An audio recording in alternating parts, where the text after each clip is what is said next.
Welcome back to another episode of Dirty Modo. It's Masters Week. It's Texas Week. It's post Martinsville week. And big news, guys. Big news.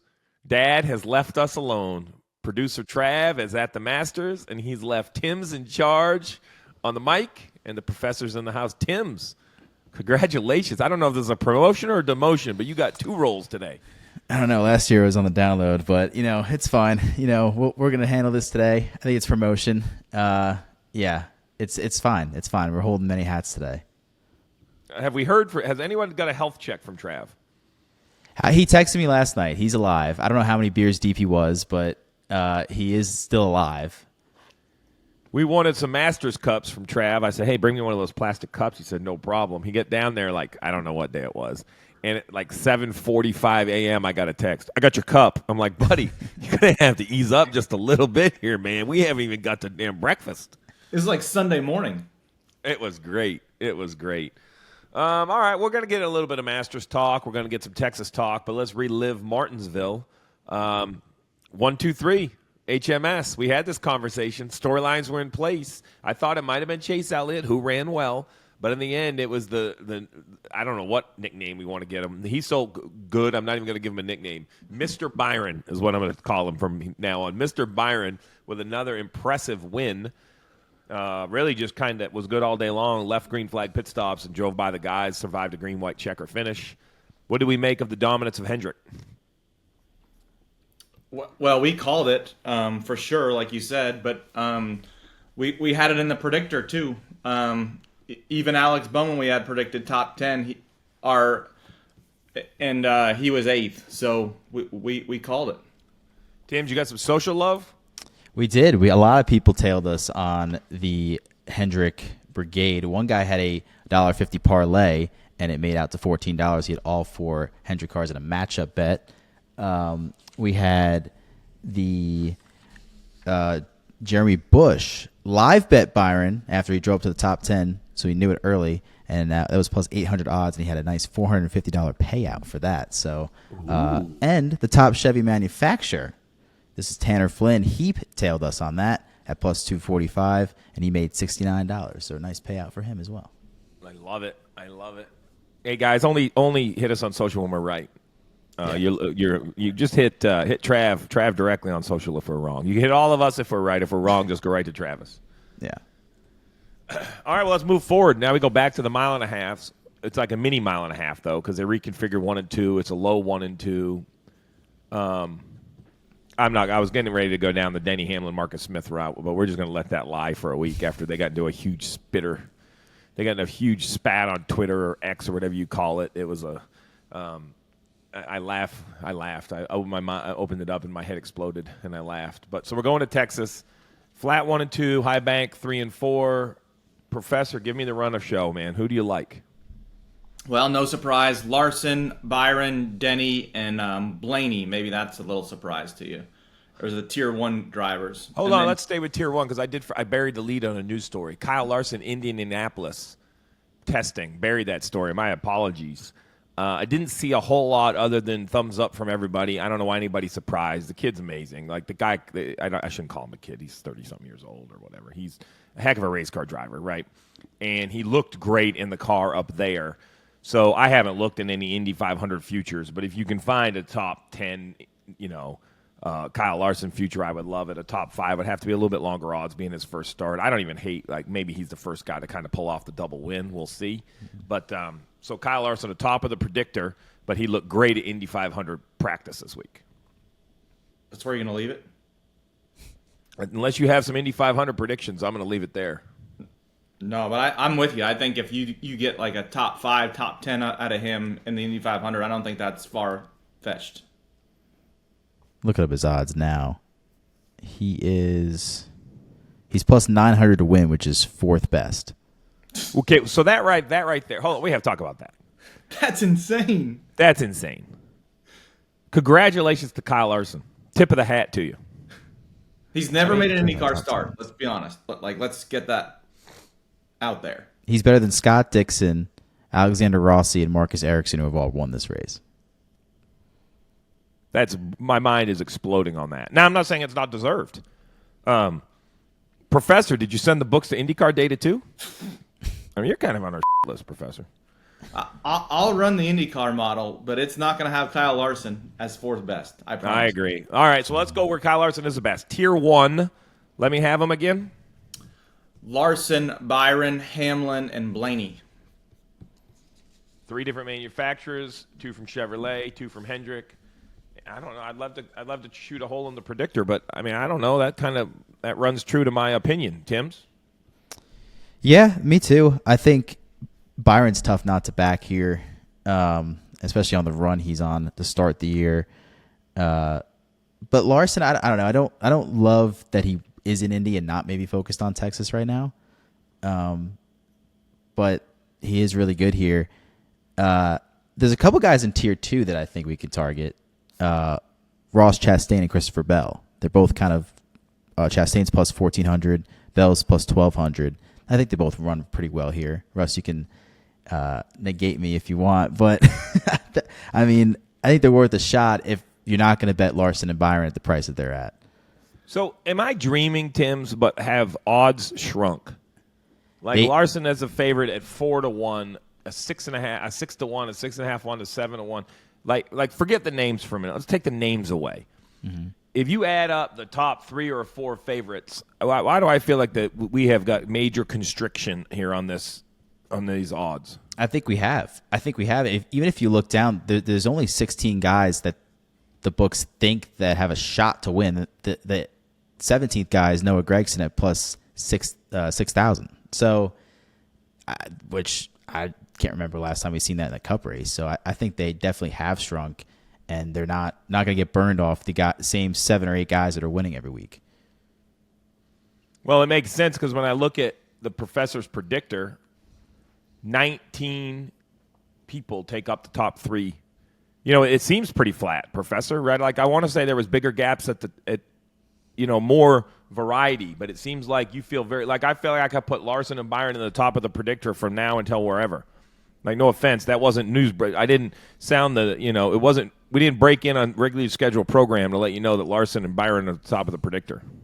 Yeah, well, they've won 5 of the last 10 mile-and-a-half races, so like they're up there every week. So I don't know how you could not look at that. So all right, well then let's just skip and quit wasting our time on the favorites because we all agree it's Larson, Byron, Hamlin, Blaney. You mentioned some middle roaders. I'm not even going to call them long shots. Let me have them again.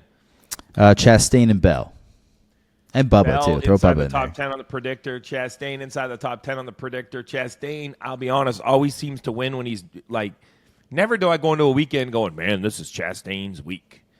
You know who he reminds me of? He's a little Alex Bowman-esque with expectation, Professor. You know, like how how I just never go into a week thinking this is going to be Bowman's week.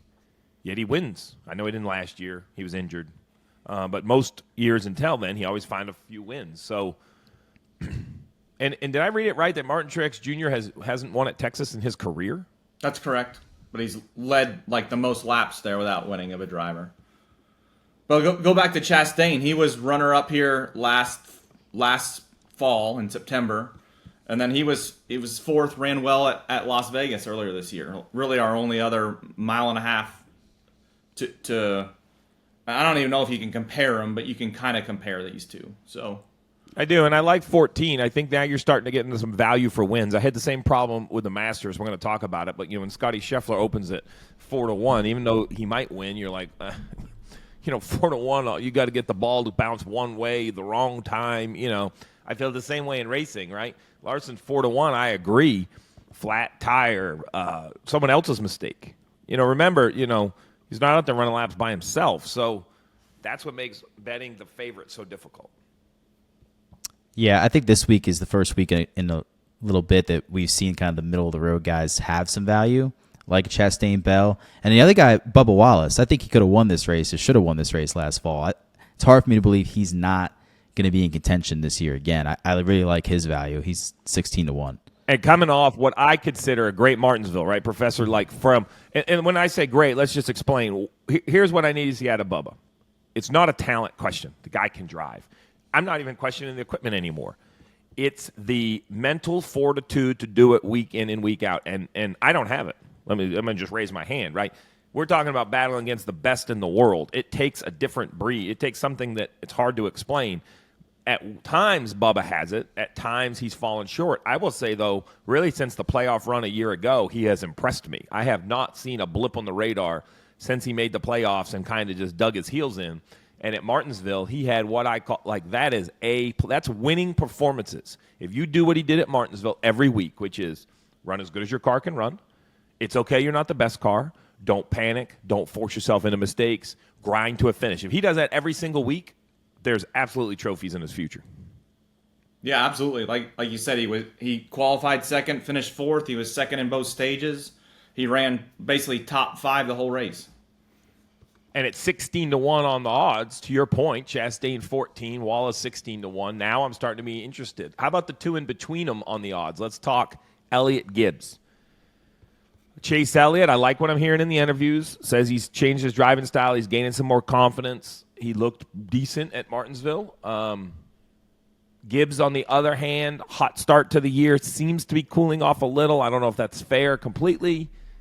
The predictor doesn't like either of them. I guess Chase Elliott, you don't hate Gibbs. You have tier 3. Yeah, but when you look at Chase Elliott's numbers, he's never had a top 5 on the mile and a half in the next gen car. His last. You could say that again. You go ahead and just slow that one down for the listener that just went right over it. Say it again, because that's amazing to me. Has never had a top 5 in the next gen car on a mile and a half track. His last top 5 at Texas was 2016. So wow. I'm a little scared to bet Chase Elliott this week. Now, I agree so with here's you. my thing. So those stats you just gave me are okay if you're 28-1, 26-1, 22, 20, even 28. Buscher's 28-1, right? I'm like, oh, okay, 28-1. So Tim's 14-1. Is that the Chase Elliott effect? Is that the book has to protect against the fan base? Yeah, I think majority, if you took a poll, they probably just get fandom bets week in and week out. It's Chase Elliott number 1. So this is definitely just protect their ass on this. I'm with you. I can't, with all those stats, I can't back him at anything less than 20-1. You can't be – so here's the thing. I want to say this because I get a lot of this on social media. You kind of have to choose – well, you don't have to choose because my good old friend the Chopper does both. 90% of Chopper's bet sheet is analytical and 10% is with his heart. So 90% of it is a financial decision and 10% of it is an entertainment decision. Just to own it is my point. Don't listen to this pod and say I'm betting Chase Elliott because you guys said he was going to run good. No. Look, I hope he wins. I like the guy. He's a nice guy. He's great for the sport. I hope he wins. I'm not rooting against anyone. But if you're going to bet him, just own it and say, man, I'm a Chase Elliott fan, so I'm going to throw some money down. That's okay, too. We're not saying that's not okay, but don't try to hang it on the analytics because they do not defend the wager. That's what the professor – so what I just gave you was what the professor does to me when I'm getting ready to go on camera, and I'm like, this guy doesn't run good here. And he's like, yes, he does. You don't listen to my stats. And I'm like, yeah, but I don't think he does. He goes, well, that's fine, but don't say the stats say because I told you were full of crap. That's basically what the conversation we just had right here. Mm-hmm. Yeah, and to go with that, I just had this argument with Boyer the other day about how, like, Reddick this year has been slowly very, very good compared to Bubba Wallace, finish-wise. Now, it's like, you think about it, like, Bubba seems to run better than Reddick, but Reddick has seemed to put together all these finishes. So that's why Reddick's second in the odds, too. And, here's another thing we don't talk about a lot, but top tens, while everyone tries to run the best that they can, the goal, if you can't win, is to score as many points as possible, which sometimes means running well in the stages, and that might hurt your overall finish. So a little bit like the line in other sports, when you have call it the 6.5-point line in a football game and they take a knee where they could easily kick a field goal at the end and you're madder than hell. You get a little bit of that in racing now, right? Where you might need a top 10 Timms, but they're like, we'd like to have a top 10, but we really have a second in the stage is going to score us more points. So now you and the crew chief are at odds. Then it goes downhill from there. Me and some coaches, they don't know that. There's a lot of coaches out there that don't know they're on my list, but there's a long list of coaches that are on my list. Well, I just think about Denny Hamlin at Martinsville, right? He was running 4th, 5th on that last, with 2 to go. Could have easily just stayed out, finished top 10, top 5, But yet he finishes 11th. And I'm Todd sure Gilliland was a he's- solid 8th place, 4 seconds in front of 9th before the green-white checker came out. You talk about things that nobody remembers. That was a plus 750. I just drove to the golf course yesterday with Chopper, so he gave me this minute by minute because he's a big Gilliland guy. He goes, I'm counting the dollars. The guy's got a 4-second lead over 9th. I'm like, how do you know he has a 4-second lead over 9th? Because I had him. Plus 750 in the top 10. He goes, then I don't know what happened on the damn green-white checker. They show the leaders. I want to know what happened to Gilliland. I'm like, well, they showed the leaders because that's the race win. He goes, it wasn't important to me. He started going onto a Chopper rant. But to your point, that's a bad beat of bad beats. If we had racing bad beats, the Gilliland top 10 bet last week was a bad beat. 4 seconds. Now, this is, if you're listening, per the Chopper. So if this is wrong, don't yell me. Don't yell at me. 4 seconds was the gap between 8th and 9th for Gilliland. Caution comes out, and I don't know I don't know if he pitted or didn't pit it. Like I said, I didn't go back and look at it, but cost Chopper top 10. God, that was an entertaining conversation, too. Yeah. I just kept going, really? Really? All right, so we talked middle ground. Chastain. You like Chastain. We like Wallace. Not sure about Elliott. Gibbs, cooling off. Is that fair? Yeah, I think that's fair. Now, he ran well at Vegas earlier this year, so I don't know if he gets back to that point or. But 16-1, I feel like the books have shrunk him, though, right? Yeah. And he hasn't run well. Like, he's not run well at Texas in the Cup Series. Kyle Busch, Professor has him tier 3, 18-1. I'm shocked by that. He hasn't ran well at all recently to warrant that 18-1 price. Man, they were bad. Mm-hmm. Both of them. How about the RFK duo? My heart still warms thinking the double top 10 at Richmond. I know it was a couple weeks ago, but man, it put you on my radar for a little while if you're sweet to us. So I like one of them, but not the other. Let me guess. You like Bradley and not Chris. Correct. Because Chris Buescher's mile-and-a-half numbers are not good either. They're not good. His best finish at Texas, even though it's his home track, is 14th. Hometown, Prosper, Texas. Shout out. How many people live there? I don't know how many people live there, but it's not many. Keselowski's finished top 10 there the last 5 races. So it's like complete opposites in those two. Brad K, give me that again. He's even money for a top 10. You have Brad Keselowski as 9th in the predictor. So are we saying value numbers-wise, there's your first value bet. Brad K, top 10. Even money. Yes. His last time he didn't finish in the top 10 at Texas was 2019. I love that. Once again, I think he'll have firepower to run in front. Here's why I think a top 10 works. I don't think he's going to be the 9th fastest car. I think he's going to be like the 6th fastest car, which gives him a little wiggle room. Like I have Brad running like, normally I say it's like 7th to 13th. It's going to be really close. I have Brad more like 6th to 10th, 6th to 11th. So I think he has a little more wiggle room. I thought he was going to be like a minus 120 or so, for a top 10, which is kind of more Bowman numbers. But I like Brad at even money for a top 10. Then the numbers jump right away. Let's stay in the other top 10 range. Let's talk about long shot top 10s. I'm going to run 5 or 6 names, see if any of these strike your fancy. Gregson 2-1, Jones a little over 2-1, Suarez 240, Briscoe 240, Hill 350. No, thank you. Yeah, I'm on that one. Of any of those that you said, I would say Gregson and Hill. Hill? Really? I'm listening.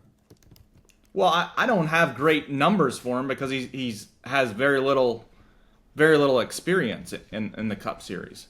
I agree. But he runs great on Saturdays, and he's plus 350. And he's in what we would call decent equipment, right?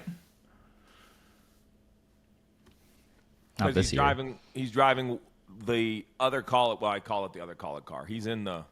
He's in the RCR. RCR third car. Oh, it's the RCR third car. My apologies. Yeah. Well, that's one that changed with the call it car. Those 5 are all the same cars out of basically the same building. So now look at his odds versus Austin Dillon. Well, I didn't want to be ugly, but that's what I was gonna say. Is I agree with what you're saying about Hill, and I like Hill, but I think you're betting a little blue sky, a little unknown, versus, McDowell 7-1, Barry 7-1. These are top tens. LaJoy 7-1, Hocevar 7-1. Like Hocevar, I would think would have a better chance of running inside the top 10 than Hill. He won the truck race there last year, Stevie. And look, he's got firepower. Look, I know he hit some stuff, but the kid's fun to watch. Dylan 7-1. Gilliland, who we just talked about, is 10-1. That's not bad. I got along the same lines as Russ. I got John Hunter Nemechek 5-1. He won the Xfinity race last year here. He's pretty good here. But good a mile and a half too in the Xfinity series. While we're on John Hunter, let's talk all about legacy. We have Jones, John Hunter, and co-owner, 7-time, back behind the wheel, Jimmy Johnson. 200-1 to win the race. 40-1 for a top 3, 21-1 for a top 5, 7-1 for a top 10. It'd be a good story. If you're on it, Timms. You want to put a little top 10 money on that, I feel like. Back to the statement of analytical versus emotional, you're like, hey, guys. It's kind of like if Tiger wins the Masters, you're like, I want to have $1 on it just so I could say I won it. Yeah, exactly. You can't fade Jimmy Johnson, but, man. Oh, no, Professor's going to tell you to fade him. Professor's going to tell you to treat him like he's not even in the race. That's correct. That's what the book's got him as. The books, it's man. It's a slap in the face, the books. Well, it goes back to what Tim said, or you said, that they think there's just a couple guys that could win and everybody else. All right, so you like John Hunter Nemechek. Can you get behind that, Professor? You're going to say no, I know. No.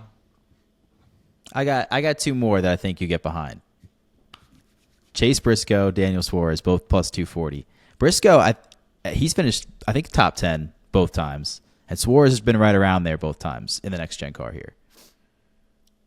I think those are legitimate coin flips for me. So I like the 240, right? Unlike Kez at even money, I really like. Over 2-1 for Briscoe and Suarez, I'm like, I'm thinking that's reasonable money. Suarez scares me because he hasn't really ran well despite his win in Atlanta this year. But Briscoe's been top 10 last week. He's been pretty good this year. And Timms is right. He was top 10 in both next-gen cars at Texas. So I have a question, Timms. Mm-hmm. I hear what you're saying about top 10s. We're talking about where you put your money. Versus Suarez, Jones, Gregson, Briscoe is a group bet. So you can get Briscoe at 290 in that group bet. So if we don't think Gregson can outrun him, and we don't think Jones can outrun him, if you think Briscoe's going to run the top 10, no offense to Suarez, Jones, Gregson, or Briscoe, I would have Briscoe leading that. If he runs in the top 10, Group C's, that's actually a bet we should have, is where is the highest finisher? Forget who it is. What position does it take to win Group C? And I'm telling you, a single-digit wins Group C. Oh, absolutely. And that is the better bet right there. You absolutely. It's 290 to win Group C. Yes. So that's Suarez, Jones, and Greg. Now, listen, we've said this. Suarez will run 7th. Briscoe will run 8th. He'll lose this bet, and he would have cashed both on the other side. We'll have to hear it all next week. But, I mean, that seems to be a reasonable assumption if you like them to run well. Mm-hmm. You're not wrong. Yeah, that's good value there. There's a little bit more Briscoe that I like his bet as well. He's a top Ford at 18-1. Now, you have Blaney, you have Keselowski you're worried about, maybe Logano. But 18-1 for a top Ford, some value there. I could see where you're going there. I'm looking at the top Fords. You have my really have my attention. Blaney's the one I'd be more worried about. Briscoe, if he's around the top 10, I think he battles Keselowski a little bit, and then it gets interesting.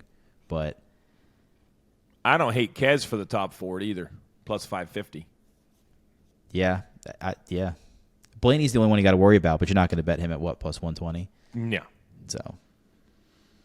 All right, let's go matchups. Team matchups. Trackhouse RFK. You would say it should be automatic Chastain, but I like the 2 bullets for RFK, so I'm avoiding it. SHR and Legacy. Legacy is the big underdog for good reason. Front row and Spire. Front row is the dog versus Spire. That's an interesting one. I guess they give Spire credit for 3 entries now, right? Because it's LaJoy. Although I'm going to tell you. Well, let's go back to those 2 teams from Which last one? week. What happened? Cool. Oh, which one? Corey LaJoy at Martinsville. Oh, yeah, I owe you dinner. Yeah. So No, you listen, don't- I was. No, you don't just owe me dinner. I know all the racing insights. I know, which is a problem because Russell's going to eat 2 steaks himself. Yeah, and I got extra people coming now too. Oh yeah, he's going to have the meat sweats when he leaves there. Here's the thing. I'm going to tell the truth here. I didn't get to watch this whole race live. I was flying home from Parents Weekend at Kappa Sigma, little frat Parents Weekend in Nashville. Which let me go ahead and tell you, your steak dinner is going to be way cheaper than the beer bill. So we did Kappa Sigma frat weekend, had a great time, but we were flying back. I was going to watch it on American Airlines. So I do have a FS1 complaint. First of all, I'm going to tip my hat to American Air. They have that free watch on your entertainment on your phone, but they only give you, I'm going to guess 15 channels. I don't know the exact number, but FS1's not one of them. So I couldn't watch. So I had to go to the NASCAR app and listen to my friends at MRN. And I was like, between that and I get in my car, and next thing I know, I look at time and scoring, and my man's 3 laps down. I'm like, what happened? Fastest in practice. Teased my emotions. It's awful. You're looking at the 1 lap in practice, though, bud. No, I didn't even really look at the 1 lap. I was just like, I sent a stern text. No, I didn't, but I should send a stern text message. I believed in him.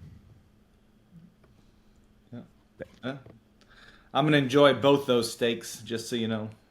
Oh yeah, he's a double staker, Timms. Did you know that? I didn't know that. No. Oh yeah, you go to steakhouse with him, he gets a filet and a strip. Whoa, Yeah. really? Oh yeah. Yeah, make my own porterhouse, bud.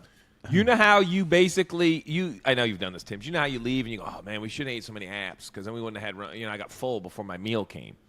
Professor, that son of a gun, he is like a Navy SEAL when it comes to dinner operations. Apps come, nothing. Bread, oh no, the free stuff, I'm not eating that. If Steve's paying, it's prime red meat. I'll take 2 of them. Strip, filet, double down. Boom, boom. Wow.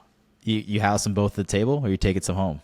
That happened once, Tim's, and now, and it wasn't. I'm going to tell you really what happened. I'm going to give you the whole story. We were at the River House in Nashville. I'm going to set the stage. The River House is a very nice restaurant. It's 2 blocks off Broadway. It's down in southern Broadway, kind of almost by the river.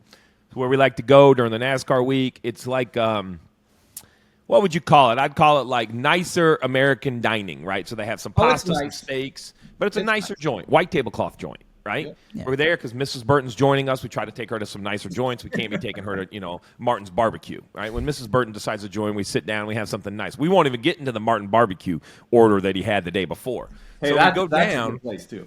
Oh yeah, how about this? I'll just tell you this. This is where I'll leave the Martin Barbecue conversation. He orders off the catering menu, so we go. Oh yeah, so we go to the River House. We all order. Got a little wine. Got a couple beers. We're having a good time. It's early in the NBC season. Poor Russ has been out there grinding with Fox, so we try to buy him dinner because he's owed it. As much as I like to pick on him, he does provide us. So here's the only nice thing I'm going to say about him. So this might get cut out of the pod, but let me say it. One thing I'll say about Russ is if you send him a text at 11:30 at night because you have a 6 a.m. hit for some digital, promotional thing, you get a response. Oh, yep, you're right. That's the correct stat. That's this. They're good on that. So he orders. It was a strip you ordered, correct? I want to make sure I get the story correct, That's actually. correct. Yes. Yep. He orders a strip, normal him. The biggest strip they have, though. I mean, like this big thing. They bring the dinners. She sets the plate down in front of him and goes, I'm so sorry. No, you got it wrong. You got it wrong. Go ahead. She said, I'm sorry they made you the wrong steak, but I wanted to bring it out just anyway. Oh, yeah, she knew in the back that it was the wrong steak. Yes. They cooked him a filet, the large filet. So Professor says, well, that's okay. Yeah, you could set it course. down.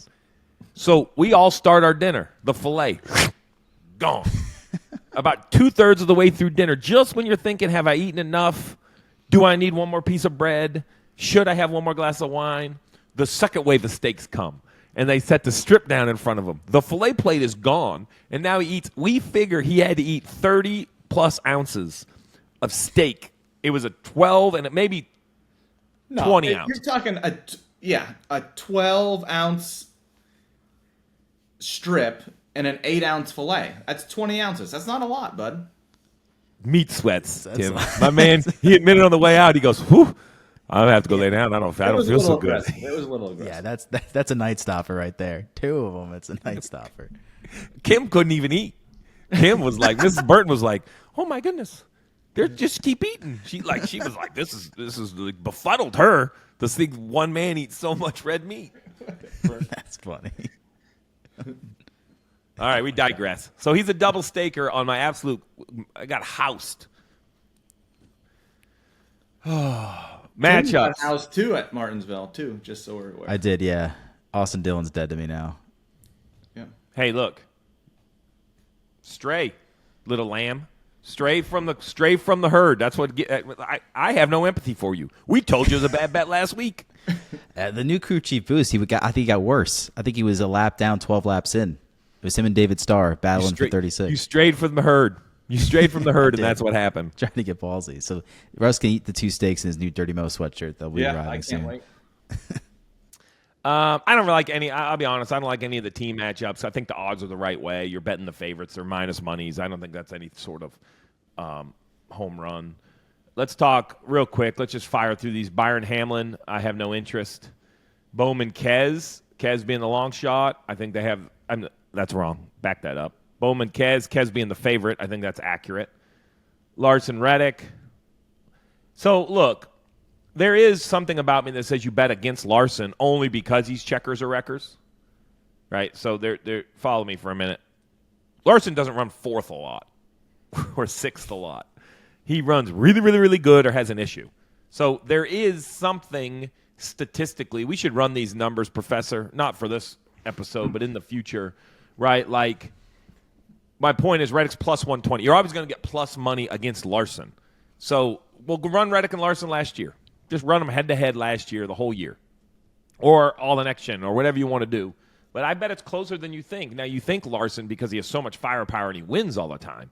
But, man, he hits a lot of stuff, too. Not even all his own doing. Yeah, so now we've had 80 next-gen races, and Larson's been better than him 45 times. Out of how many? 35. Out of 80. Yeah, and he wins everything, too. Like, wins the last Yeah, but all I'm saying is, let's just hypothetically say this. If you bet plus 120, so you're getting a 20% boost, Larson, you would be plus money because he would have to be better than him 8 races. He's better than him 5 races. So, I mean, you see what I'm saying? Like, yep, it's close is all I'm saying. The odds are correct. Chastain and Busch. Chastain's a huge favorite. Mm-hmm. Man, these all just, they're hurting my soul. You got any heads up you like, Tim's? There's like a couple that, like, it's just like the even money for Bell over Truex I like just because it's even money, and I don't think Truex, he leads a lot of laps but doesn't finish well here. But it's the same, along the lines of the same thing you're saying. The Byron-Larson matchup. Byron's plus 115. We said it a couple weeks ago. They're probably dead even, but Byron, you make more money if he hits. It's almost like you got to throw a little something on that every time it hits because Byron's going to top 10 you to death, and Larson's he could wreck. So, well, and the difference now, too, is not only will Byron top 10 you to death, but, in recent performance, Byron might have as much or more firepower currently. Yeah. For plus money, it's worth a little sprinkle. Yeah, I don't mind the Bubba Reddick one because of how much, because of those odds. You mean, so for the listener at home, Bubba's plus 135, Reddick is minus 185. I have to agree with the professor. I have these two basically a coin flip. Bubba, well, let me see. You have them in the same group on the predictor. A little bit of a gap, but in the same group. So I'm going to call it a coin flip. And so you're getting plus 135 for 2 drivers in the same group. That's usually a bet, right? That would be a bet we would normally take. We would say, the reason we started grouping the predictor is because, so let me just explain how the predictor works if you're new to this. The predictor takes a whole bunch of metrics that the professor tracks. They're all public metrics, right? But then he does an algorithm with them and gives them a total score. So Larson, Byron, Hamlin, Blaney. Let's just explain it. So Larson's the favorite at a 157 total score. Byron second at 148. Hamlin at 148 and change. And Blaney at 146, if my eyes are good enough. So they're all, and then you go to the 130s down to the 120s. So my point is we group the score because it's not a emphatic numerical value. It's not like, oh, he's 2 points higher, so he's definitely going to outrun him. We start to look at the big deviations in score, and that's where we put the group separators. So if you're in the same group, we would say that the deviation of the score is close enough that we can't give you any sort of home run emphatic statement that this guy's going to outrun that guy. So now if you take all of that mumbo jumbo and you say Bubba and Reddick are in the same group, you would think they would be closer to even, and they are not. It's a big gap, so therefore the outlier would be Bubba at plus 135. Like last week, we did all of that, and Dylan was not an outlier, yet Timms bet Dylan, and yet Timms lost and tucked his tail and came running in here to the pod this week with Dylan being dead to him. Hey, can we go back to that Larson thing you were talking about real quick? Which one? Where he doesn't finish like 6th to 10th very often? Yeah. Yeah. So since joining Hendrick, he's finished in the top 5, like 1st through 5th, 45% of the time, and like 6th through 10th, like 13% of the time. Yeah. I believe it. Rarely do you say Larson just had top 10 speed today. Yeah. You say, man, Larson was fast as and ... And it's either and he won or and I can't believe that happened to him. And now some of that's by design, and I don't think it's a bad call by Cliff Daniels. Like, the way the point system works, there is an advantage to scoring points because you can move higher up in the regular season rankings and get more bonus points. But if you're Cliff Daniels, you're thinking, man, I have a chance to win 7 races this year. To hell with points. I'm trying to fire at this thing. So I like it. I don't have a problem with it. Where are we jumping to? Are we going to the props? How did we do on lead changes and all that jazz last week? I didn't bet any, but. Oh, okay. 7.5 was the number, right? Or am I wrong? Was that Richmond? I can't remember. My brain is soft. So we had 13 lead changes, 8 leaders. Right on the numbers. Hamlin killed our double top 10 bets. Yeah. Yeah. Big blow. Now I think it's interesting, those lead changes and all that this week, because remember it's a 400-mile race now, and most of them have been 500-mile races at Texas. So lead me to it. What's the line? So 11.5 drivers. You need over 11.5 different guys to lead at Texas? Yeah. I think the over, though. The numbers would say the over. I'm not going to argue with the numbers. I would have never said that. So it was 13 last year in the only 400-mile race we've had there. Yeah, but wasn't that the also case? think about this. That was the race in the playoffs where they were blowing tires, and it was like there was more yellows there than friggin'. It was unbelievable. That's what I was just gonna say. This has been a double-digit caution track too. That's over. So you think that's over? That's over, buddy. Okay. You think this is the first race they run in the spring there since 2019? Does that have anything to do with it? I do think not being in the playoffs or later in the year does dial down people's gamble level, dial down the overall risk. Yeah, I have this as 9 yellows. I have it 8 or 9 yellows. If you said 9 yellows, that's 7 more than the stages. I have that's it. I have 8 or 9 yellows, single-digit yellows. That's why I like under 11.5 overall leaders. Even if you get a green flag cycle there, they happen right away. Like the leader pits and everybody chases them. So I could get beat on a green flag cycle, but I like under at plus money on leaders. I don't know about drivers leading on the lead lap.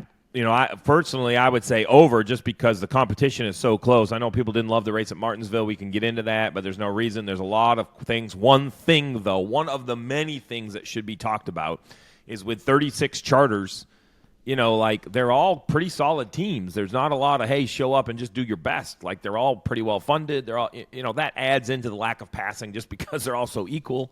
which is a real argument. Shout out to, speaking of which, who was that? Racing Analytics, or I don't have the name right. They did a cool thing on Twitter, and I interacted with them about like the gap of the field running like a certain average laps. I'm not going to get into it on here, but it was just it was a good visual of what they're trying to say about the level of competition. So for all of that, I have over 25.5 on the lead lap probably, under an 11.5 liters. I have no feel on how many laps the driver's going to lead. It's a 400-miler, 109 laps? Yeah. What's the race? Seems high. Does seem high. It's even both 267, ways. right? Is the race distance? Yeah, but Truex is in it, and he's going to lead 125. Sorry, finished Professor. third. So Driver's not completing 133 laps.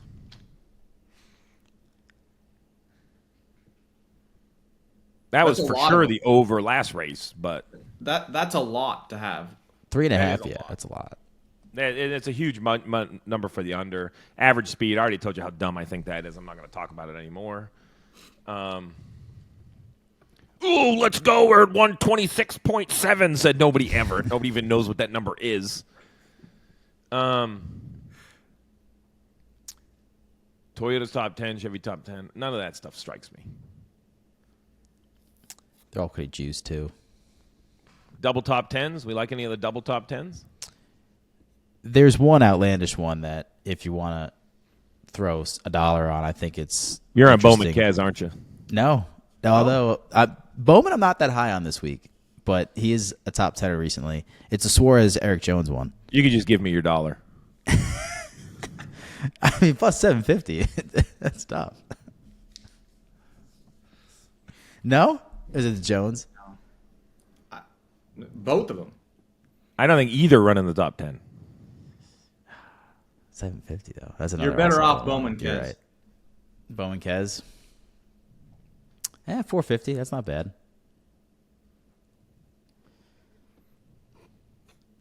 I'm not going to stray away from the pack this week. I'm not going to have an Austin Dillon moment. All right, how about Xfinity and Truck? Are we done with Cup? Have we hit everything you loved? I think really we are. How about Xfinity? Let's jump on Xfinity. Big news this week. The last 8 Xfinity races will be on CW, new TV partner coming in a little early. I get to do the races. That's why I'm talking about it. What you got, Professor? Well, it's hard to go against Chandler Smith. Plus 350. I know, but it's like he's been lights out. Well, how about matchups? Smith versus Allgaier, Smith versus Love. Well, I like the Smith versus Love more than the Smith versus Allgaier. Which way? Oh, I like Sammy Smith at minus 140 over Love. Am I wrong there?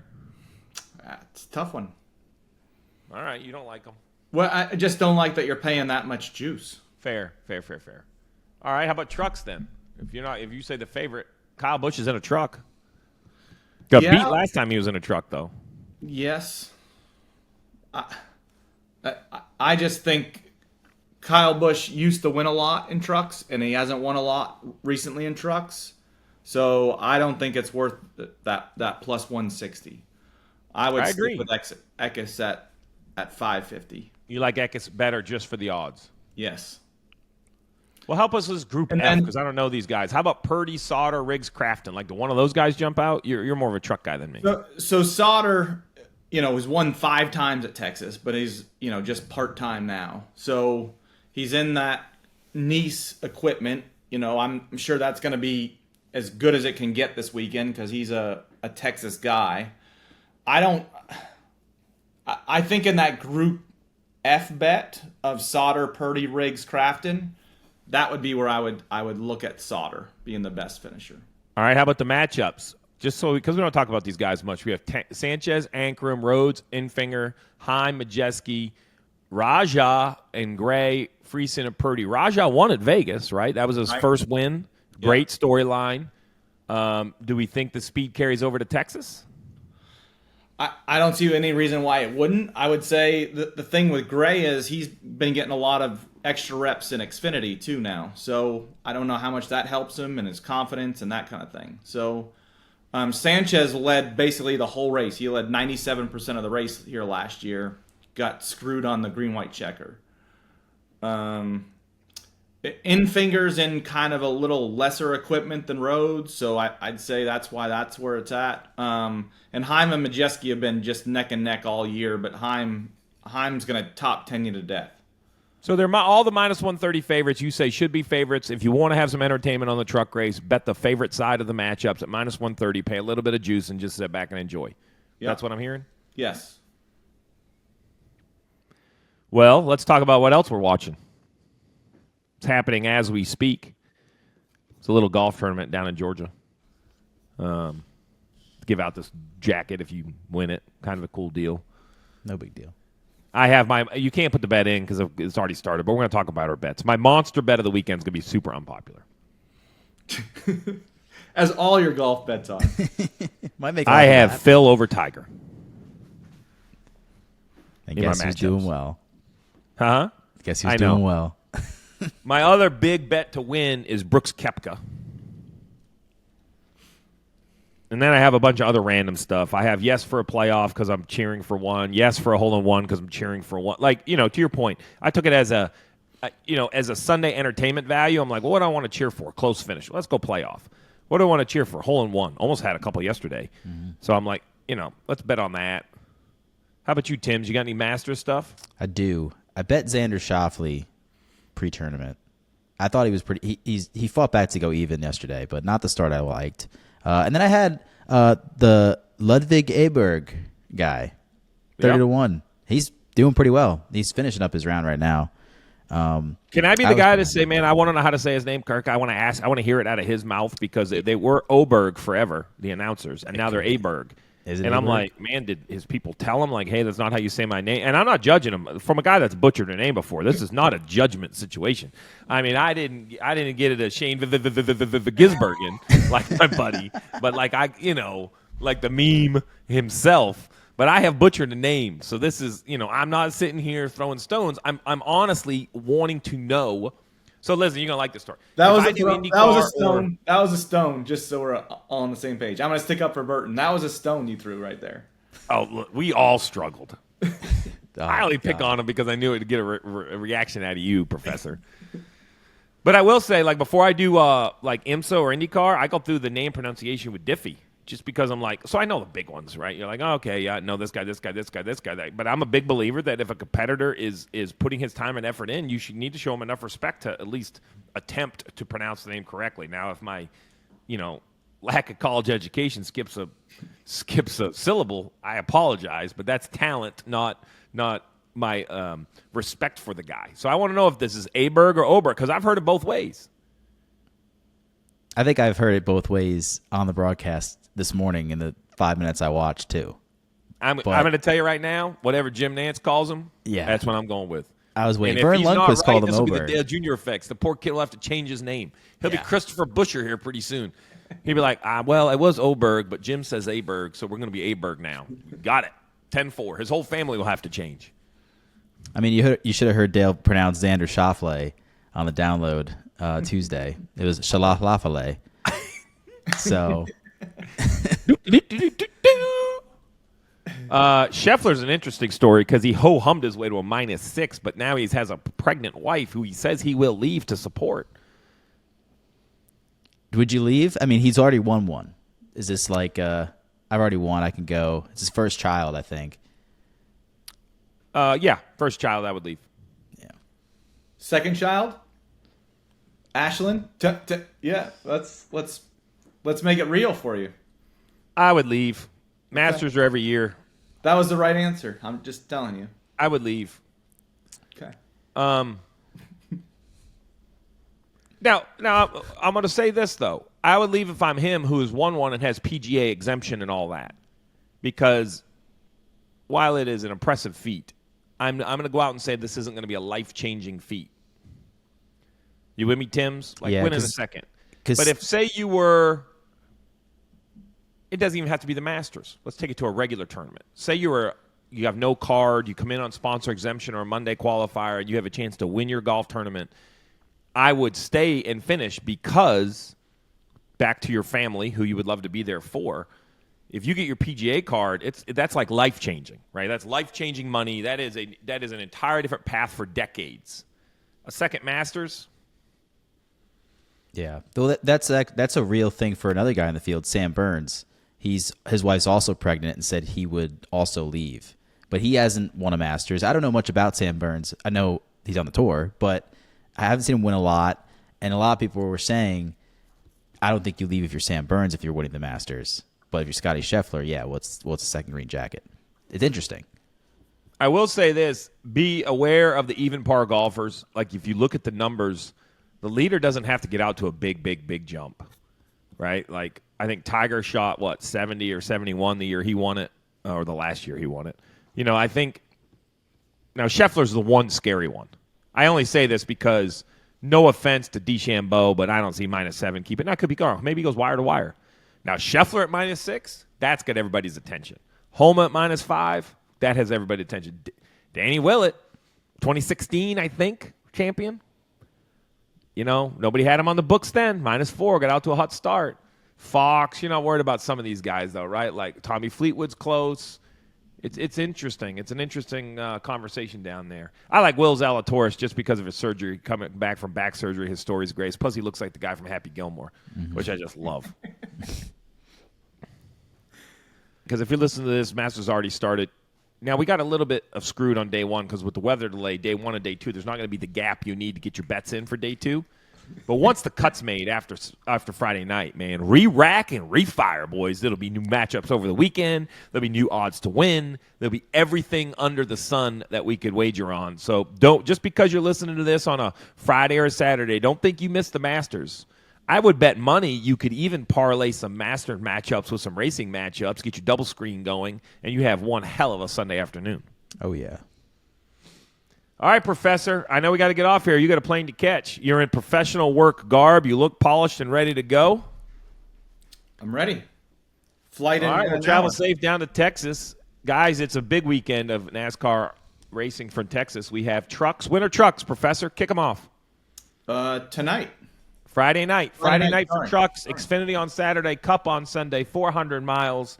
We have Larson the favorite, Byron second, Hamlin third, Blaney. There's your Tier 1 drivers. We'll see if Byron can continue the hot streak. We have the Masters also with Tiger in the field. So many sports on. It is going to be an amazing weekend. Get all your bets in and may all your bets pay off.